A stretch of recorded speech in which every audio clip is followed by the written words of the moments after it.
Hello viewers, রূপালী kitchen থেকে আমি সবাইকে স্বাগত জানাই। আবারও আপনাদের সামনে হাজির হয়েছি নতুন একটি রেসিপি নিয়ে।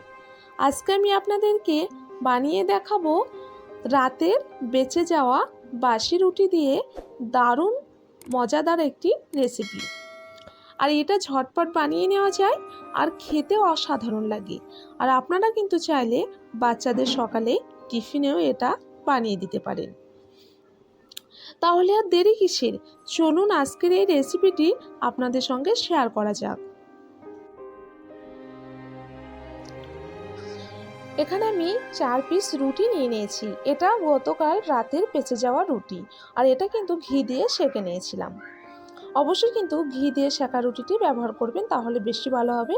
এখানে পেঁয়াজ কুচি, কাঁচা লঙ্কা কুচি, কারি পাতা, হাফ পাতিলেবু আর নিয়েছি চীনাবাদাম আর ধনিয়া পাতা কুচি। একই সঙ্গে নিয়ে নিয়েছি গোটা জিরা 1 স্পুন আর 1 স্পুন সরিষা। এবার এখানে একটা মিক্সি জার আমি নিয়েছি আর হাত দিয়ে এইভাবে টুকরো টুকরো করে কেটে নিচ্ছি। এবার এটা মিক্সি জারে চালিয়ে বেশি পাউডার করলে হবে না, ঠিক এইভাবে চালিয়ে নিতে হবে। তো এবার আমি এখানে 3 স্পুন দেশি ঘি দিয়ে দিয়েছি আর 2 স্পুন রিফাইন তেল দিয়ে একই সঙ্গে গোটা জিরা আর সরিষা দিয়ে দিয়েছি। কালারটা চেঞ্জ হয়ে এসেছে। এই পর্যায়ে আমি পেঁয়াজ কুচি, কাঁচা লঙ্কা কুচি দিয়ে দিলাম। এবার এটা হালকা করে নাড়িয়ে চাড়িয়ে দিয়ে দিচ্ছি কারি পাতা আর চীনাবাদাম। আবার আমি নাড়িয়ে চাড়িয়ে এটা ভেজে নেব। পেঁয়াজটা কিন্তু একটু বেশি ভাজা ভাজা করে নেবেন, তাহলে এটা খেতে একটু বেশি ভালো লাগবে।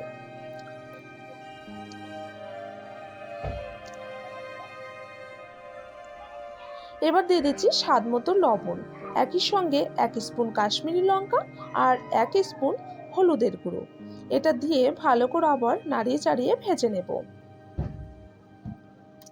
এবার আমি দিয়ে দিচ্ছি যে রুটির যে মিশ্রণটা বানিয়ে নিয়েছিলাম সেটা এবার দিয়ে দিলাম। দিয়ে এটা 2 থেকে 3 মিনিট এইভাবে নাড়িয়ে চাড়িয়ে ভাজতে হবে।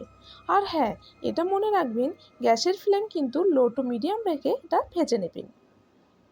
এবার আমি 2 স্পুন চিনি দিয়ে দিচ্ছি।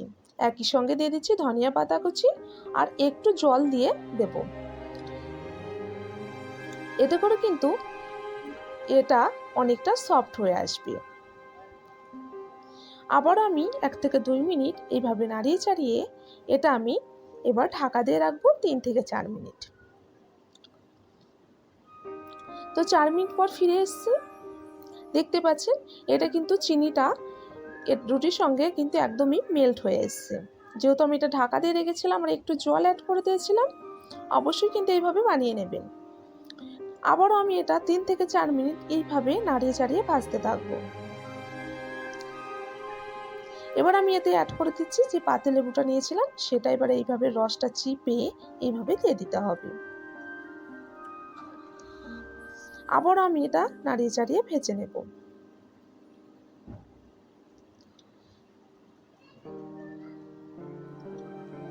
তাহলে বন্ধুরা, আপনারা কিন্তু আর রুটিটা ফেলবেন না।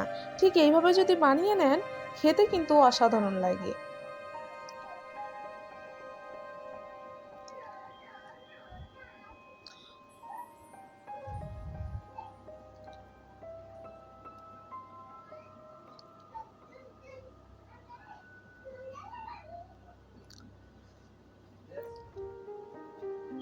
তো দেখতে পাচ্ছেন এটা ভাজা ভাজা হয়ে গেছে। এবার আমি এটা সার্ভ করে নেব।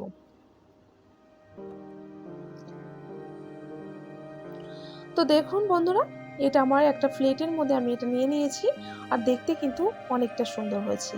ঠিক এইভাবে যদি আপনারাও বানিয়ে নেন, সেম রেজাল্ট কিন্তু আপনাদেরও আসবে।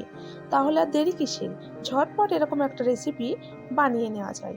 তাহলে চলুন, আর আমার এই রেসিপিটি আপনাদের কেমন লেগেছে কমেন্ট বক্সে জানাতে কিন্তু একদমই ভুলবেন না। আর আমার চ্যানেলটি না সাবস্ক্রাইব করা থাকলে প্লিজ সাবস্ক্রাইব করে দেবেন। তাহলে আজকের মতো বিদায় নিচ্ছি। দেখা হচ্ছে নতুন একটি রেসিপি নিয়ে। ধন্যবাদ।